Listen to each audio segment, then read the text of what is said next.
Bonjour à toutes et à tous, bienvenue dans cette nouvelle vidéo sur la création de terrain. Nous en sommes à l'application des textures après avoir passé toutes les étapes précédentes. On a la dernière fois appliqué des textures grâce à des masques de surface basés sur l'altitude. Une altitude proche du rivage, une certaine texture, une altitude un peu plus élevée, une certaine autre texture, et puis une altitude encore un peu plus élevée, une troisième texture. Voilà, c'est une herbe qui est un peu plus rare que sur la partie d'altitude un peu plus basse.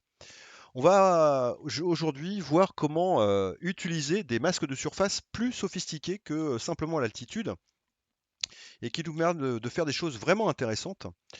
Et pour ça, évidemment, nous allons retourner sur notre fameux Terre Sculptor, outil, je vous rappelle, qui est totalement gratuit, hein, et téléchargeable. Voilà, nous avons ici un masque d'altitude que nous avons créé. Et puis, figurez-vous que, il y a évidemment d'autres types de masques de surface que l'on peut construire. Par exemple, des masques en fonction de la concavité ou de la convexité des surfaces, des masques en fonction de la direction de la surface, nord, nord-est, etc., etc. Des masques en fonction, par exemple, de la pente, du niveau de pente. Et c'est justement ce que nous allons faire, c'est-à-dire combiner un masque de pente avec un masque d'altitude. Euh, Alors, regardons d'abord le masque de pente. Alors, on se met tout de suite ici en PNG 16 bits. Et on va dire que la pente minimale, pardon, pente maximale, on va pas mettre de maximum, on va mettre un minimum. Voilà. La pente la plus comment, raide, jusqu'à à partir d'une pente à 50 degrés. Voilà, ça va nous donner ça. On peut avoir là aussi un petit effet de lissage. Et si on regarde sur quelle surface ça va s'appliquer, voilà. Et on peut donc là jouer sur le curseur. Vous allez comprendre pourquoi je fais ce réglage. Voilà, ça a l'air d'être plutôt pas mal, 56. Alors moi j'aime bien les valeurs rondes, ça aide à mémoriser les noms. Un fall-off de, si je monte à 10, qu'est-ce que ça donne? Ça donne plutôt pas mal.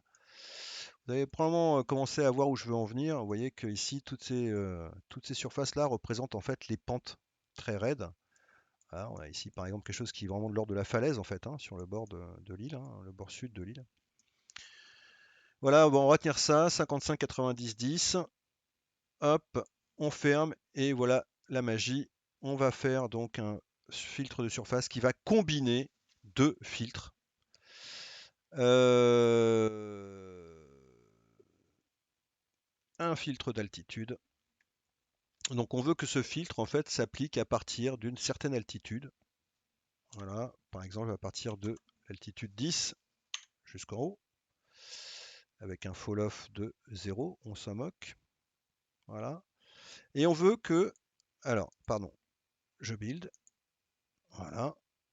Donc ça va s'appliquer, eh ben, a priori à presque tout sauf les bords immédiats du rivage. Peut-être qu'on peut remonter un peu pour que ça s'applique uniquement à partir de, allez, on va dire 15. Je build à nouveau.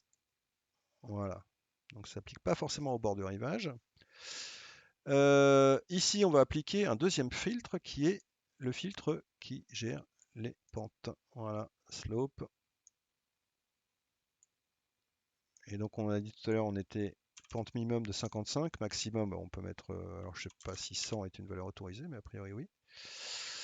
Et on avait dit un fall off de 10. On build, qu'est-ce que ça donne? Voilà, ça nous donne toutes ces pentes-là. C'est plutôt intéressant. Et on va combiner ces deux masques. Et donc on fait un end ici. Et le paramètre end, on doit aller le retaper ici. Et en fait, on additionne les deux masques à 100%. On build. Voilà. Et ça nous donne donc, ah, ça c'est un peu casse-pied, pardon. Voilà, c'est-à-dire que sur les rivages, pas tout à fait à partir du début du rivage, on va avoir un masque de surface qui va s'appliquer.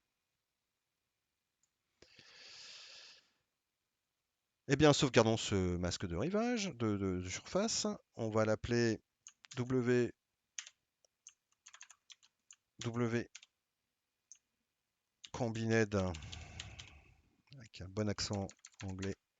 Combined, je vais y arriver. Pente, voilà, slopes. Alors, par contre, j'ai oublié de vérifier que j'étais bien. Non, vous voyez, je ne suis pas en 16 bits et ça nous fait perdre de la précision dans le masque. Donc, on recommence, on sauvegarde. Voilà.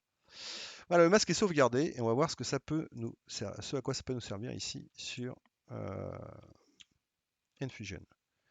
On retourne dans notre outil de terrain, nos textures, et là, cette fois-ci, je vais prendre de la rock and roll. Voilà. Et qu'est-ce que ça donne si j'applique ce masque de surface? Eh bien, vous voyez, ça va nous donner des zones qui sont en fait dégagées d'herbe parce que bah, voilà, elles sont trop pentues, quoi, tout simplement. Voilà un des effets très intéressants qu'on peut obtenir avec ces masques combinés. Alors, vous pouvez laisser votre imagination, on va se passer en plein écran, et vos essais. Alors, vous voyez là, par exemple, finalement, il faudrait mieux que ça tombe complètement dans l'eau. Donc, évidemment, l'idée du masque combiné ici n'est pas forcément la bonne. C'était pour la démonstration. En fait, je pense que dans ce masque-là, en fait, il faut supprimer le masque d'altitude parce que ce serait beaucoup plus intéressant que cette modification s'applique dès le départ en fait, hein, dès 0 mètres. D'ailleurs, on va le faire de suite, on va modifier notre masque, hein, c'est pas compliqué du tout. On va même le supprimer celui-là, hop. On va faire simplement un masque slope. On va reprendre nos paramètres de tout à l'heure, 55, 90, 10. On va bien se mettre en 16 bits de nuance de gris. Voilà, W slope 55 90 10. Il est sauvegardé. On va réappliquer ici le masque de surface. Voilà, c'est quand même beaucoup plus intéressant. Alors le fall-off est probablement un peu élevé. Vous voyez, en fait, ça couvre de façon un peu trop artificielle. Alors, pour changer ça, on va passer sur un fall-off de 5. On va voir ce que ça donne, si c'est plus découpé. Alors, c'est pas forcément. Il faut souvent tâtonner, hein. Tic. Voilà, fall-off de 5, save. C'est pour ça que cette convention de nommage est bien pratique parce que quand on réapplique les masques, on sait lequel. Donc, c'est un slope et on indique un fall-off de 5, troisième paramètre. Ouais, c'est un peu mieux. C'est un peu mieux.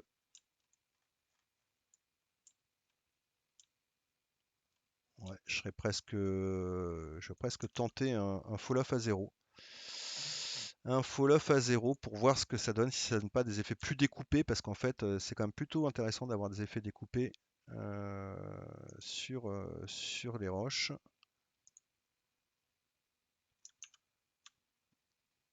Mais c'est peut-être simplement mes surfaces hein, qui sont de toute façon assez uniformes en termes d'altitude, donc ça va pas forcément changer grand-chose. Slope, et cette fois-ci, c'est le fall-off à 0. Ah, quand même. C'est quand même un peu plus. On a un peu plus de relief.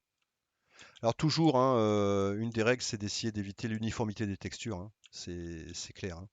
Au plus vos textures sont réparties uniformément, au moins il y a d'aléatoire, au plus il y a ce côté artificiel. En tout cas, là, vous voyez, avec ce simple masque hein, de pente, on obtient un effet très très sympathique. On va se mettre à hauteur d'homme et observer le paysage.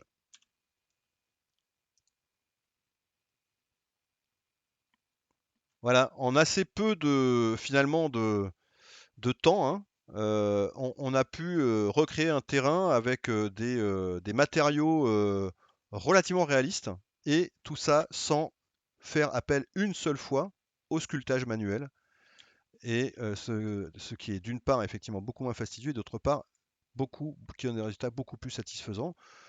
Sachez, on va s'arrêter là sur le sujet des textures hein, et des matériaux, qu'on ne peut pas superposer plus de 5 matériaux sur une tuile. Donc là, on en a déjà utilisé 4. Voilà, après, si vous voulez dépasser cette limite, il faut utiliser différentes astuces, supprimer certains matériaux qui ne sont pas utilisés de certaines tuiles. Je crois qu'on peut combiner aussi les matériaux dans une brosse hein, de texture. Mais nous verrons ça une autre fois. La prochaine étape, dans la prochaine vidéo, ce sera comment, à partir de ça, générer enfin notre carte satellite, puisque pour l'instant, je vous rappelle que on n'a toujours rien en carte satellite, hein, c'est toujours complètement gris. Mais peut-être que ce ne sera pas la prochaine vidéo, puisque on a aussi plein d'autres choses à voir, notamment ajouter forêt, cours d'eau, bâtiments, etc. Voilà, à bientôt pour la prochaine vidéo. Ciao, ciao!